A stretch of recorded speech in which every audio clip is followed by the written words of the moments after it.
Trying to set up vision, but here. Okay, so first time connected to the shoot without any flash, without any heal. Wow. Million will go down.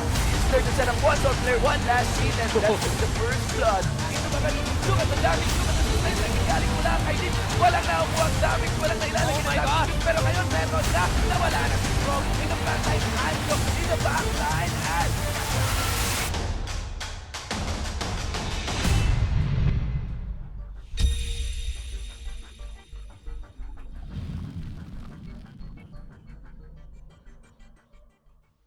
Ladies and gentlemen, here we go and we welcome you back to the LOL Collegiate League 2017 Spring with our partner, of course, Lenovo. Ladies and gentlemen, ito na ang huling game ngayong gabi.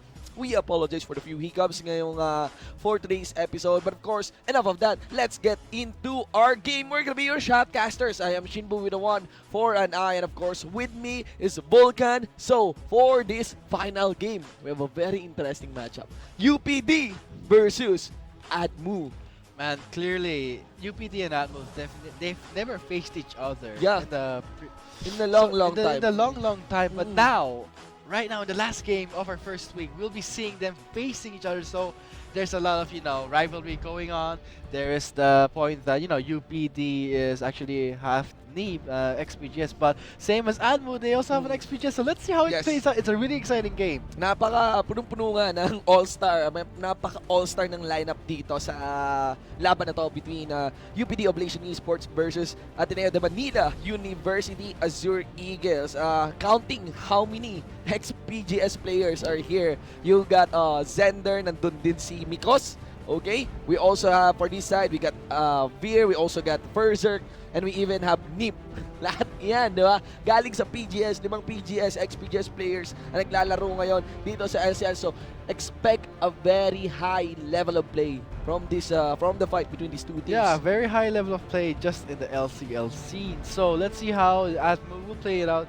Opening up their first picking would be a hover on the Aatrox, but the bans, however, on the ADMU side would be a Rise, an Ivern, and a Jace. Yes, so Ateneo de Manila University clearly respecting whatever is being brought here by an Ivern. They've seen that in the hands of the CDSL jungle, which is nakalimutan, Sean P. I forget. Spongy. Yan, Spongy. Oh, and of course the jungler as well of Jengski Esports. Cannot be denied as well that in the international leagues, despite getting low pick rates, Ivern is really a superior pick in the jungle, as mentioned by Jad here. Now, interestingly, Oblation Esports, the hover on the Aatrox gets cancelled. It will be a priority by Azure Eagles on the Varus. Tapos, we got a Rengar here, a classic pickup if you want to remove that utility ADC, the squishes in the back line. And interestingly, Azure Eagles did not ban the Camille, allowing it to fall into the hands of Iconic here. Clearly, the ADMU, just in the previous games, we've seen ADMU always a high priority pick, that Varus. But now look at the bans on the UPD side. Looking at it, it's the purely mid, and of course the Blitzcrank. One Blitzcrank, yeah. I guess that's a ban on Mikos. Because him being support. Yeah. But now Shimbo. Pero the champion pool of Mikos really is hindi enough tong Blitzcrank nerf kay Mikos. What I'm expecting is that there might be a potential misfortune pick. So far, there's a reveal of Varus. But of course, because of the Varus pick, you easily pick up this Camille, you easily pick up this Rengar, diba? Quickly giving a hard time dito sa backline na to ng Azure Eagles, which is the Varus. Now, the interesting part here is Oblation Esports, despite a blind pick here by Azure Eagles and a priority pick on the Varus, is that wala pa sila rin na ipapakitang ADC o yung bottom duo nila. Now, if there's a Blitzcrank ban, we all know naman na a Zyra is countered by a Misfortune, and a Misfortune is heavily countered by a Blitzcrank. That's one part of the recipe there and the cycle there in the bottom lane. And still though, accounting for all the support champs here of Mikos, I don't think so na enough itong Blitzcrank. There's still the Morgana, remembering him, and they also got a Soraka. But of course, it's a long time ago. Again, these two teams have played each other sobrang tagal na, diba? Sobrang tagal na. It's very likely baka nagkaharap sila sa scripts, pero I'm very sure na dito sa LCL, it took a good amount of time bago sila nagkaharap ngayon. Now, reviewing and continuing with the picks here, we got a Graves, we got a Poppy, we got a Yasuo here, and a Shaco. Ooh! It's just What are your thoughts? it's hover on the Yasuo and the Shaco, but Oo. going on, Matapang nitong mga taga-UPD na but going back to what you said, I mean, ADMU clearly picking up the high priority virus plus Yeah. the jungle Graves. But I'm not sure how UPD will answer with the jungle okay. Graves. I mean, Oh. it's going to be a Rengar. I'm not sure if Rengar is a nice assassin. I mean, still, Kha'Zix is a superior assassin compared to Rengar. But let's see how UPD will actually utilize it. They have the Karma, they have the Camille, and now look at that Jhin. If either two ADCs are picked in the Bottom game, duo revealed here. yeah, now. it's either Virus or Jhin. Yeah. Just those two. Oh. Kahit nga kanina merong Ashe tayo in the hands of Bazooka, but of course it was heavily punished by the early game presence of Virus. Spongy Yeah. on that Ivern Ivern. nga. So makikita naman natin yan lang yung cycle naman dun sa ADC. It's a Varus, it's a Jhin, it's an Ashe, but clearly it cannot be denied even in the international peaks right now that Varus is capable of offsetting Ashe in that position. So right now no mid lane yet here para sa Oblation Esports. Accounting for Berserk is very familiar in playing a LeBlanc, but it got banned here by UPD themselves. There's still the Victor available. There's still the Azir. I doubt the Azir will be picked up because, you know, his kit right now is subpar. Right now, Azure Eagles finally revealed their mid lane. We got an Ari here, and Zil is going to be taking up the support position, and it will be a Corki. Okay. Man, this, Pretty standard. yeah, picks. these picks are actually All up- on meta. all on meta, Maybe- on point. Following the trend that it's a mid Corki, Minus the Zillion siguro. minus the Zillion Oo. and minus maybe the jungle Graves. It's actually sometimes not used properly. When you play jungle Graves, you have to be very offensive, not very, not that any members of the opposing team farm. Because Graves, it's like a Lee Sin. If he does not farm well in the early game, he's pretty much weak in the late game. Yes. It can definitely be said na compared to the Lee Sin, compared even to a Rengar really, Graves made a playstyle na mas conservative kaysa sa mga ganitong early game highly aggressive jungles na katulad ni Lee Sin, katulad ni Rengar. The cool thing about Graves though is that he got a nice wave clear. So if you really want to go power farm your way into the mid game, diba? Then yep, Graves the guy. Even Tamsu has been continually picking up Graves. Ayan. So again, on to the totality nitong ating composition. Maybe it's very standard really for Oblation Esports itong composition nila. Kanina may Yasuo hover. I really find it ridiculous because kanina may pares na Shaco and accounting for the remaining revealed 3 champions during the lineup of UPD, walang may knock-up ni isa. So it's It's actually a very bad synergy, but they have the Karma, so it's actually a nice synergy for the Rengar and the Camille. Yes, But note that there's also the Poppy, a heavy counter to Camille if she lands the Keeper's Verdict, and also the heroic charge to push away maybe Camille from her Hextech Ultimatum. But in terms of dueling, Camille is still stronger than Poppy. Yeah, But yeah. still, in terms of denying engage, Poppy is stronger because of the Keeper's Verdict. That will heavily counter Camille's hook shot. Yes, I'm very curious as well of how good Mikos will perform on this Zillion because clearly there are 2 backline divers here from Oblation Esports. Timing your chrono shift is, the timing of your chrono shift is gonna be a very big element para sa mga players dito ng Azure Eagles. Ayun nga, not just on the players but on Mikos himself as well. Interestingly, a Zillion Zillion in the support role compared to a Zillion in the mid lane, you won't be expecting that much damage in the mid game mula dun sa time bomb. Pero napakalaking utility yung nabibigay ng movement speed, ng bonus movement speed plus the chrono shift nga. Let's expect that Mikos will use that current shift too. I mean, Zillion is a powerful champion. He has the second life from the ultimate. Plus, if there's a Guardian Angel, that's like 3 lives. But also his ability to speed up his allies and the slow, very powerful slow. It's like a exhaust, but without the AD, the damage being negated. Yeah, But let's see how it will fare with the Karma. Still, Karma has superior poke. quick review as well on the history of these 2 teams. Do take note guys that by trade, UPD actually got owned by TIP.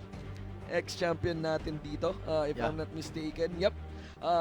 sa ating LCL. And mentioning Azure Eagles naman, they won against JRU, you know? Kasi itong TIP tsaka JRU, ito yung mga mas mas madalas, mas echoing yung pangalan dito. It cannot be denied that UPD and Ateneo de Manila are popular schools kasama ang Lasal. Pero in terms of LCL, pagdating sa performance, ang madalas na nag-echo would be the likes of JRU, TIP, OLFU, di ba? And even Iloilo, of course, UI. And on the update and on the lineup of Azure Eagles, they got two new members. Okay, one is, if I'm not mistaken, that is Seno and Jules. Okay, a first year. Oh. So, alam natin, mapapansin nyo rin na sabi ko nga kanina, while I'm talking with Atlas, tagal-tagal na nitong Oblation Esports may tenorship na, ganyan, sa LCL. I mean, mentioning na yung lineup nila, accounting for other LCL teams. Grabe kasi yung roster update. Every time meron tayong bagong LCL, every time we dive into a new split, there are new players coming in, there are players exceeding the lineup kasi because alam naman natin that school is a priority over games, yes, and for the most part yung UPD lineup, sila pa rin talaga yung naglalaro. Of course, even Blizzard has played in the LCL summer natin, 2016 summer.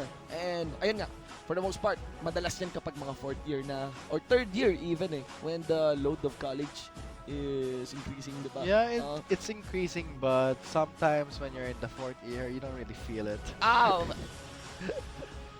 Yeah. Again, you cannot be late if you're absent. The pro tip nga mula kay Vulcan. Pero ayan, yun nga, so we got a first year here, Jules, on Azure Eagles. Let's see, if I'm a first year in college and I'm doing this thing, representing my school, lalo pa sa laro, diba? League of Legends, I'll be definitely stoked, diba? So parang saya ko kung sakali. Ayan, do take note guys na sa mga viewers natin, hindi lang yung si Jules dito ang pwedeng maging masaya.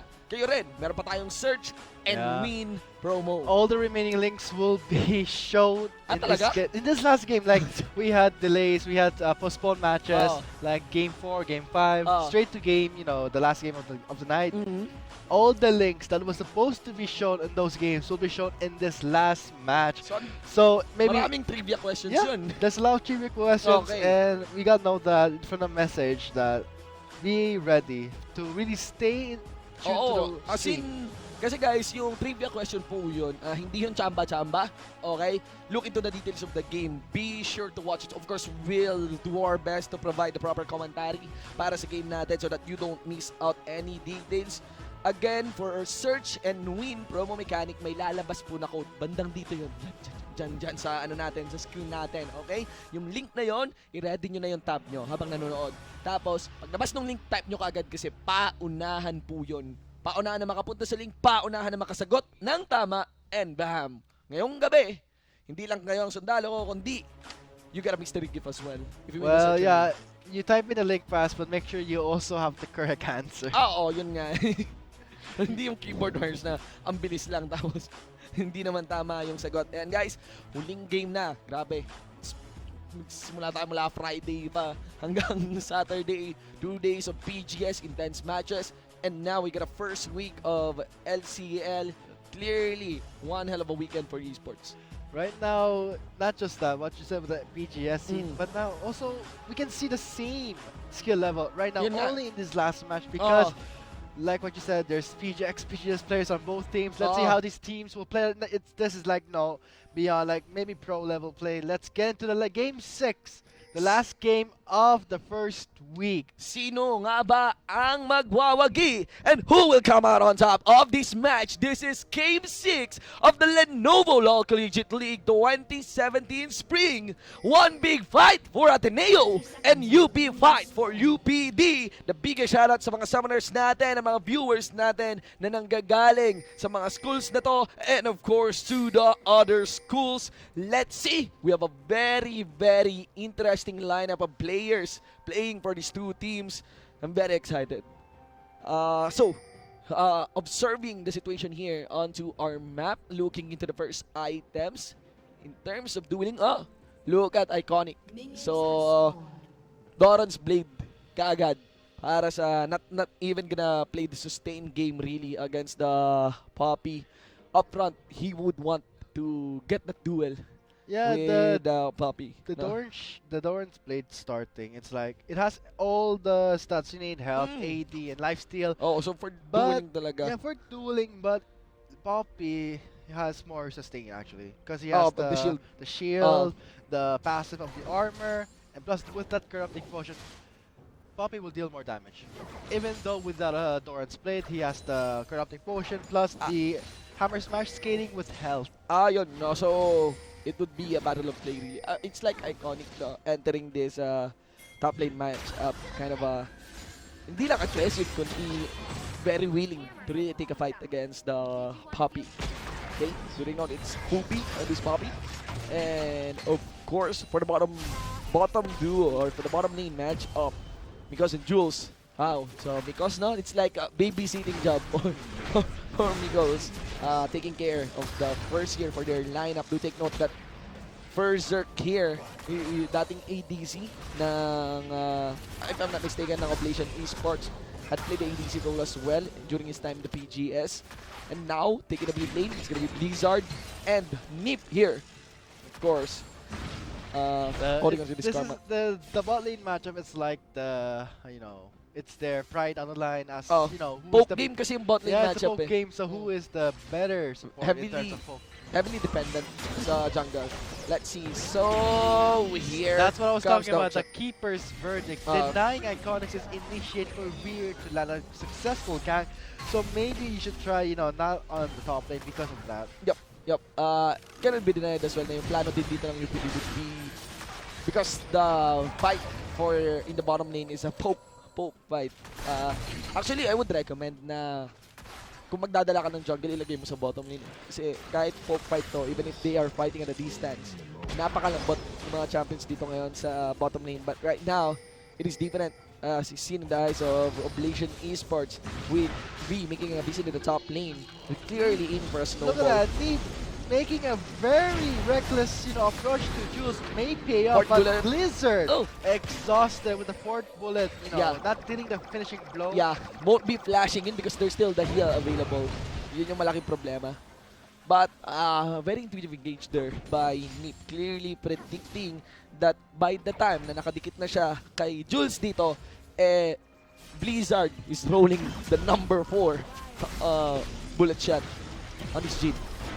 I think things are looking a bit, difficult for the bot lane because of the mana required for Mika to stay in the lane. Same with Jules, and Jen has higher range Yeah. compared to a Varus with the critical plus the that's extra snipe that he needs to secure the bind. But let's see how it plays out. Jules is actually the new member of the ADMU Azure Eagles. Let's see how they play out.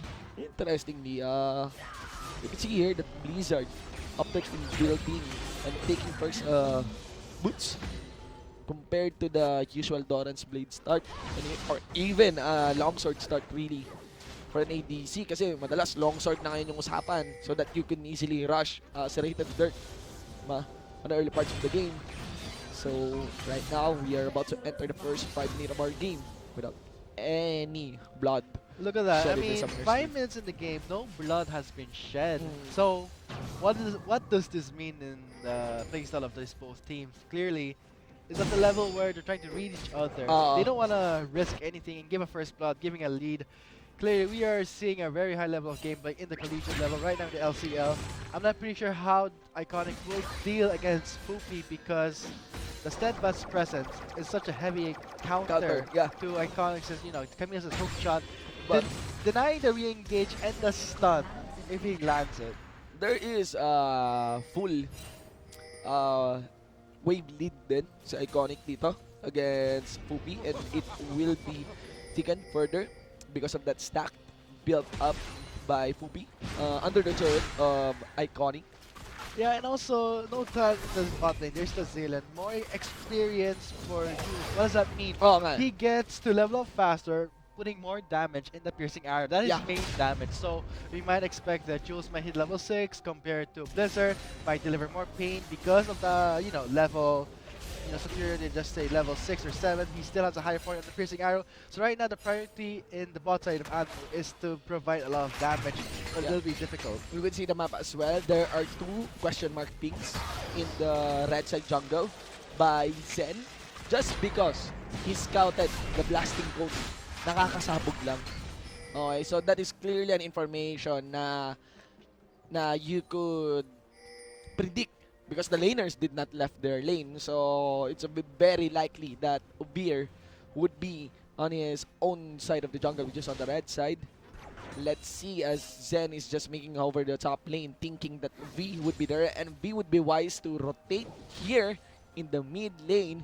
It's very likely that Seno wouldn't be expecting this V.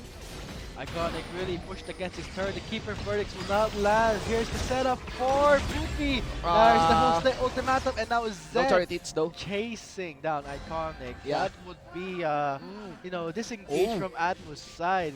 Zen taking turret hits. It's actually a successful escape Yeah. for Iconic. And it is clearly a mistake there by Fupi. Heroic charging in doon sa kay Iconic palayo sa end of the line dito ng Zen. So here in the red zone jungle. That's it. Because on the red side, he is getting, sandwiched up by 2 members of UPD. Neeb joining Veer in the fight, but let's see how this will play out. Seno is there, knowing that UPD falls back. Clearly, UPD being an aggressor here on the red side jungle.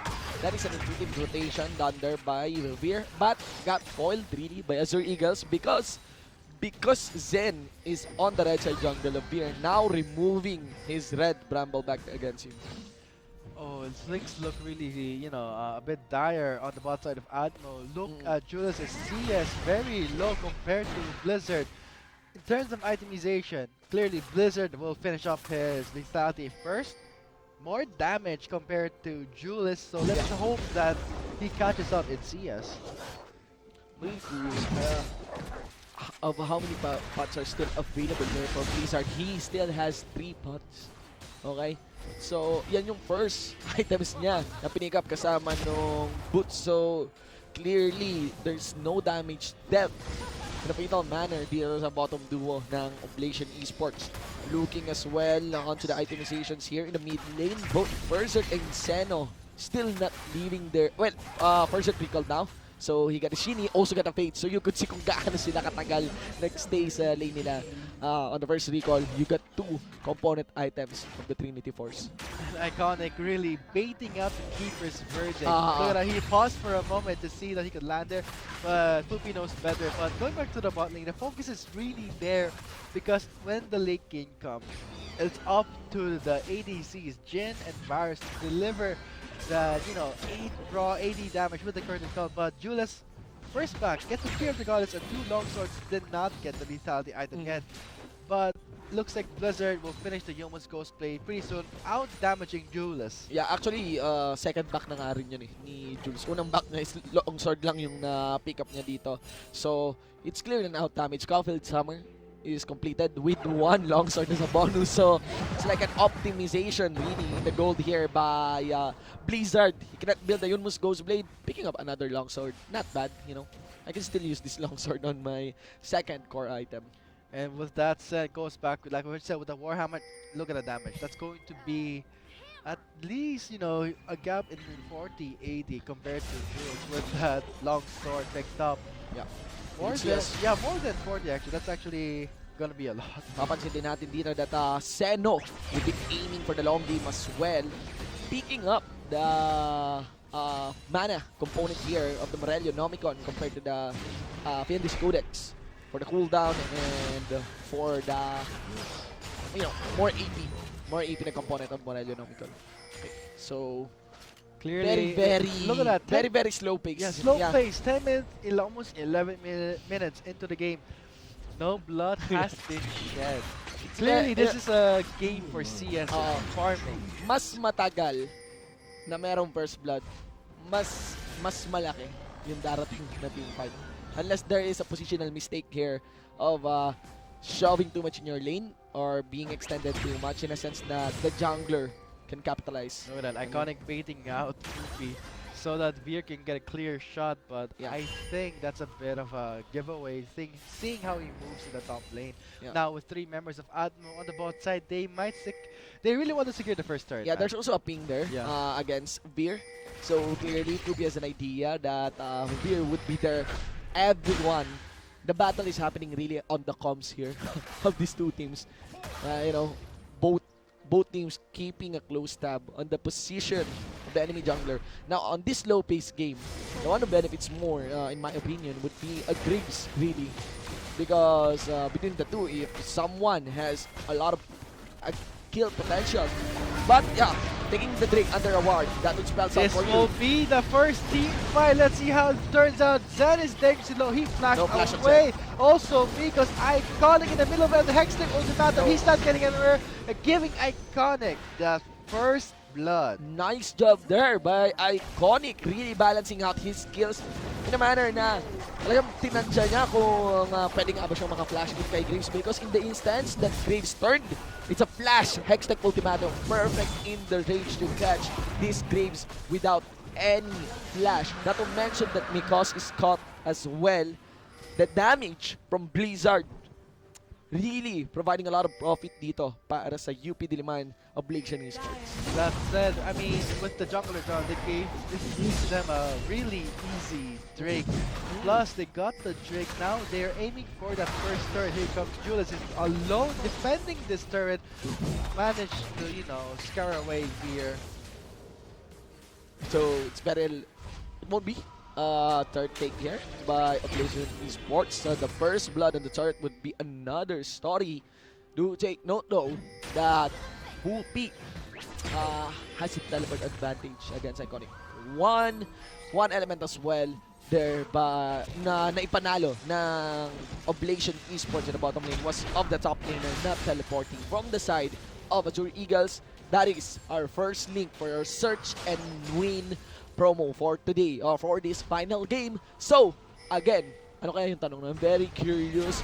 Paunahan na lang po yan. I'm pretty sure most of you guys are now on the link on your tabs. The biggest congratulations to the skilled summoner who is able to answer correctly. And going back to the game, the bot side, Neem out damaged by Nikos, Yeah. but Look at the damage Zen- now from yeah, look Berserk. at that Trinity Berserk on Force the... Wow, that's actually a very fast Yeah. Trinity Force. Very fast. That's the first item. Plus, he got the boots also. But look at that raw damage from Trinity Force. Xena should know better. I mean, that's Corki that's stacked up now. Yep. Do take note that Berserk has a 3-wave advantage dito against Seno and Iconic here, really.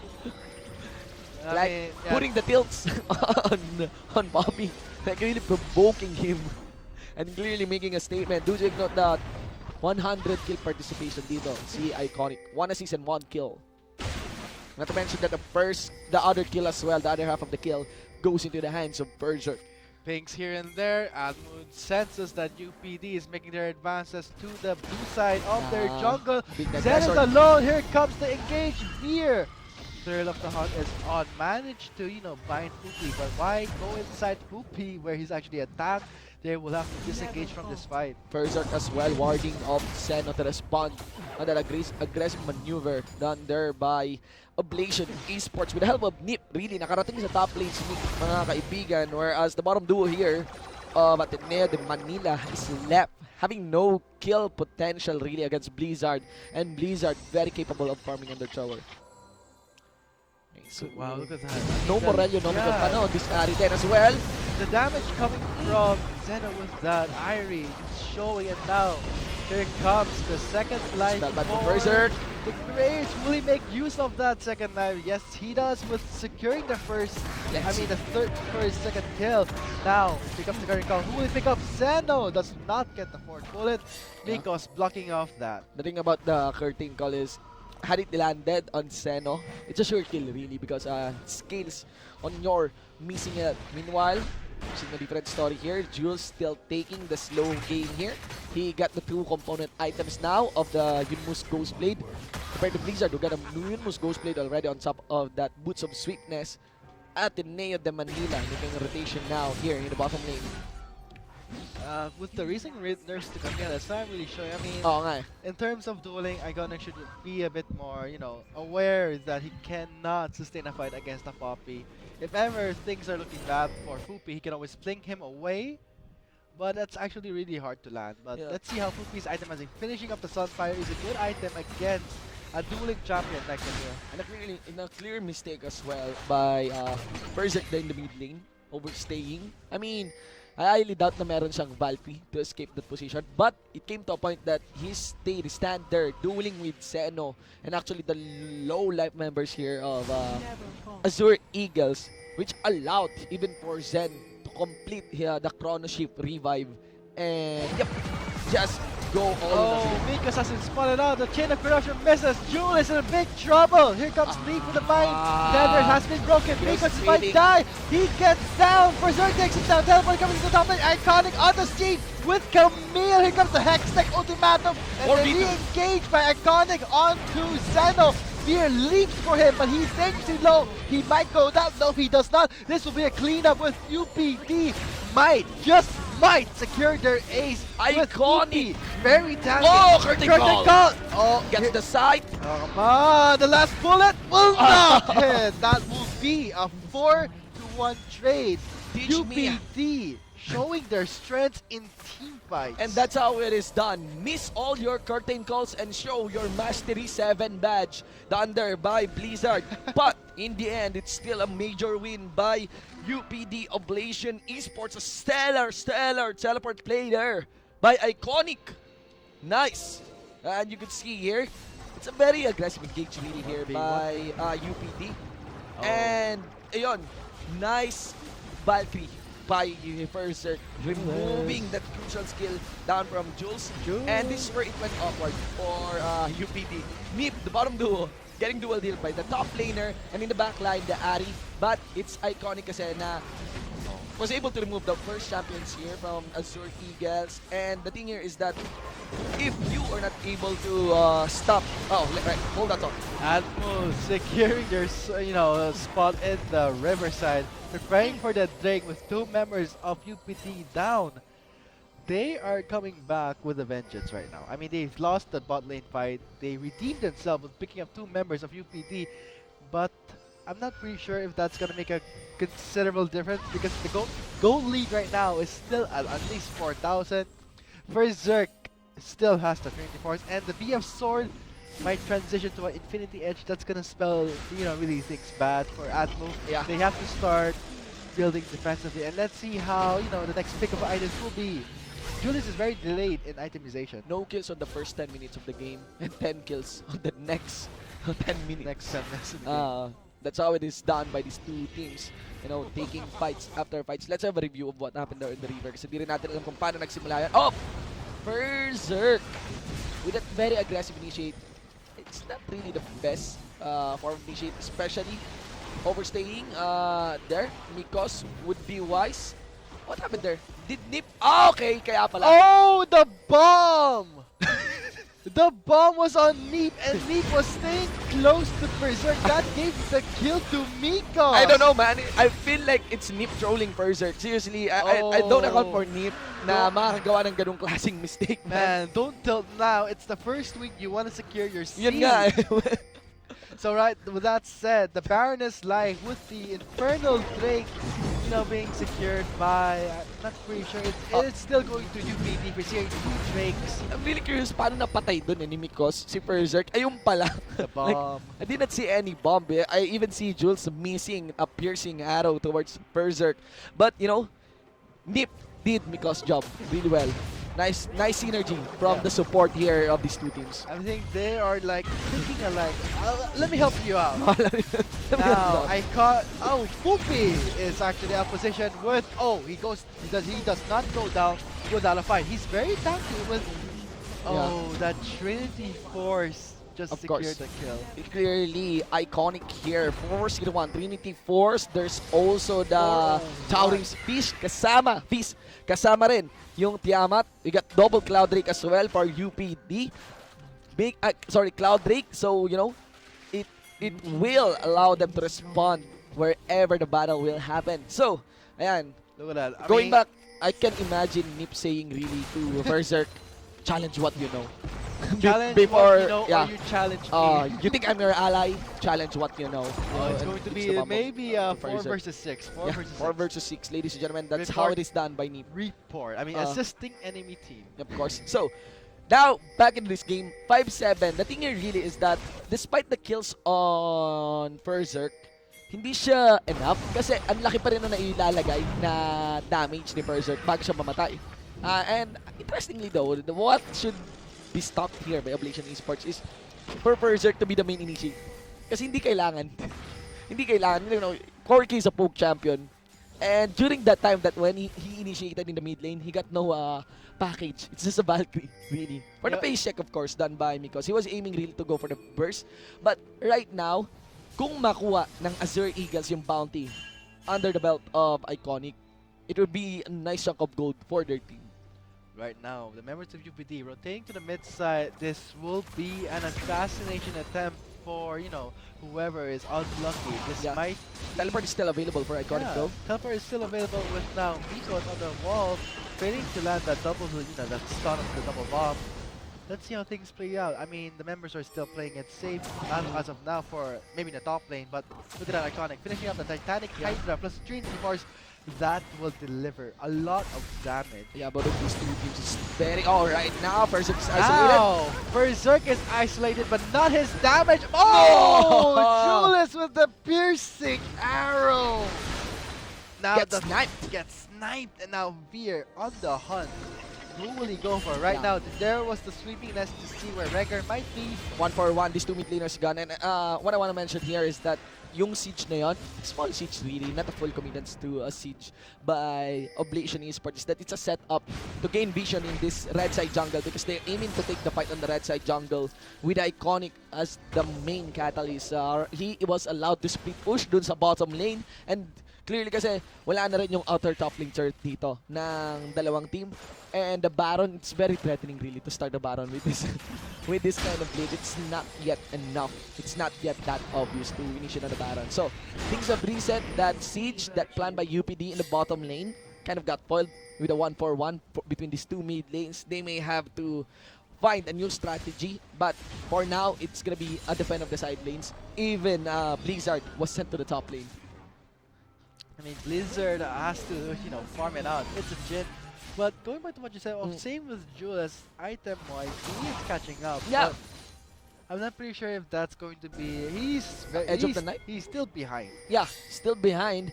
I would recommend actually building more damage, but it won't literally work so well. I mean, that's always how Curtain Call is used to open up opportunities. Here comes Veer for the assassination onto Zed. Now it's going to be a 3 versus 2 fight, but here comes Goopy with the Poppy, trying to land the skill onto Veer, but the bomb and the slow by Miko, securing the kill for Goopy. The piercing arrow just cut short, not reaching Blizzard. And also Blizzard taking a duel against Xeno. Not really the best champion to duel with, especially if you are an ADC. Do take note that that fight in the top lane was a 4v5. And we're suffering patch 7.3. I think not patch 7.3. 7.3. Yeah, it's 7.3. The nerf on the Rengar. Yes, where the battle roar no longer gives crowd control immunity. It still removes crowd control upon cast, but on the next few seconds, the immunity on the crowd control stops.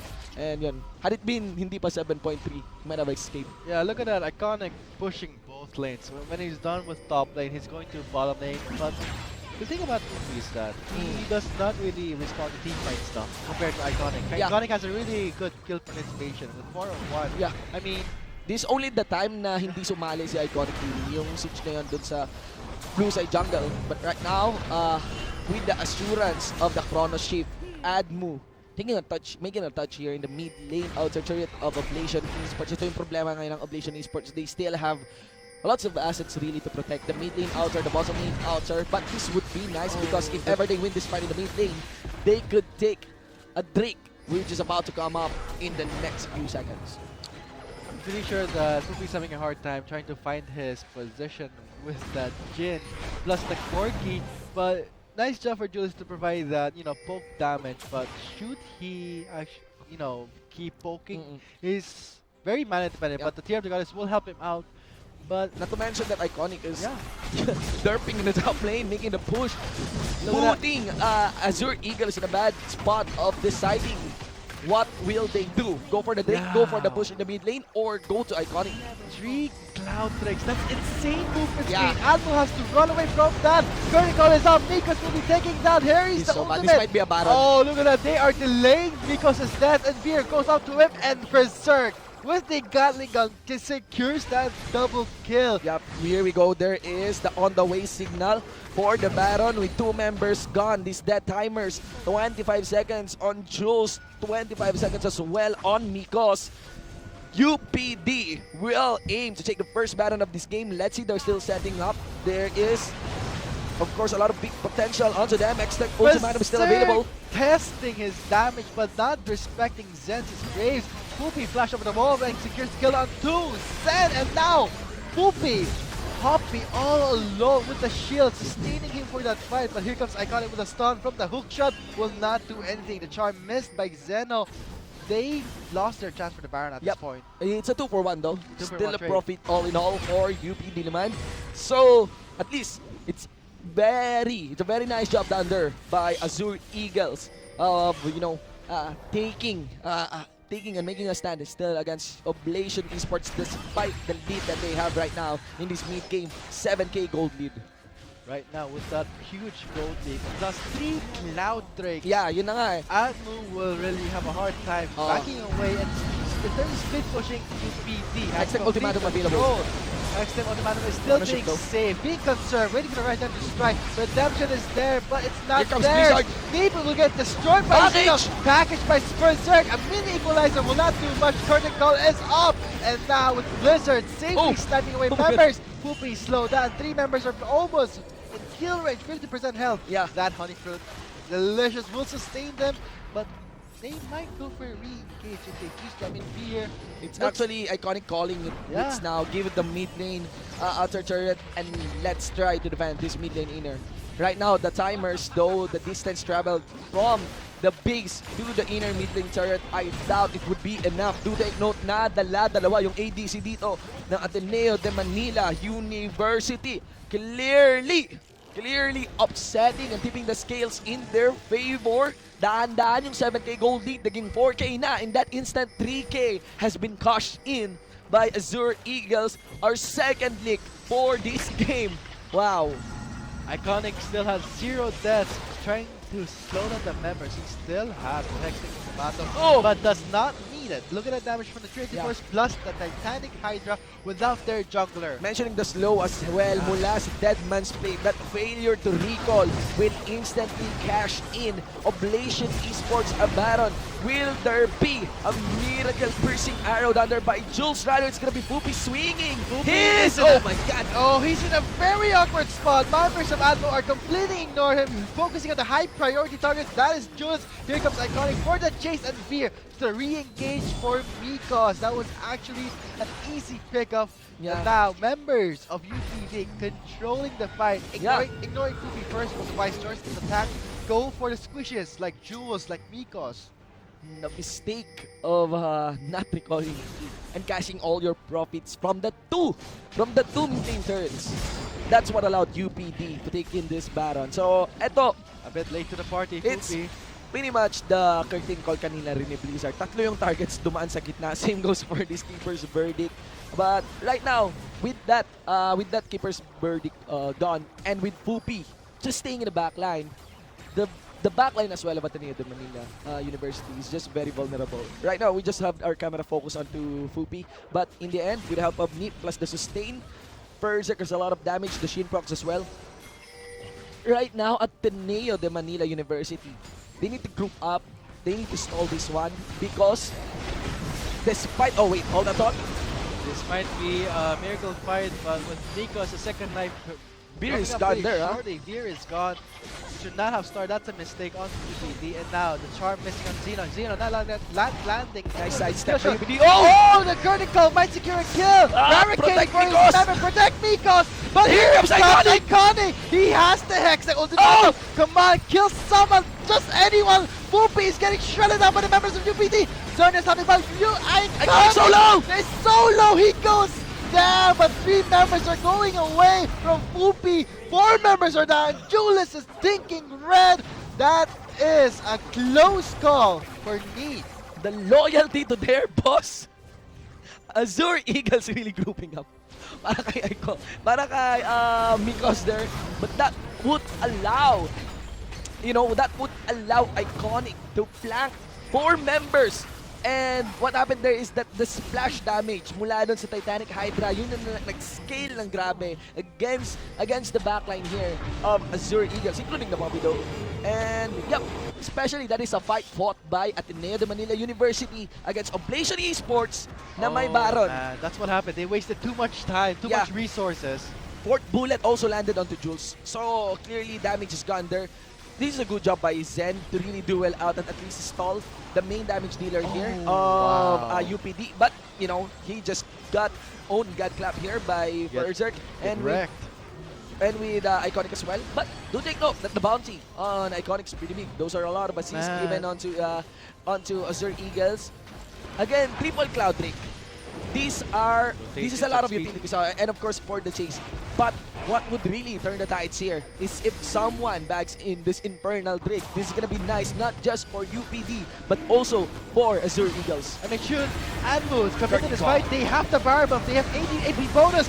But still, they risk it all. Got the Infernal Drake. Now, it's only a matter of time escaping without any more casualties. Mikos is gone, and now we're onto the assault with the assassination, taking down by Zen. Stun to the wall won't do much. Berserk still delivering the poke damage, but here comes Xena for the re-engage. The charm will not land, but the package with the damage from the barrage will secure a kill onto Zeno. Okay, that's an awkward Valkyrie.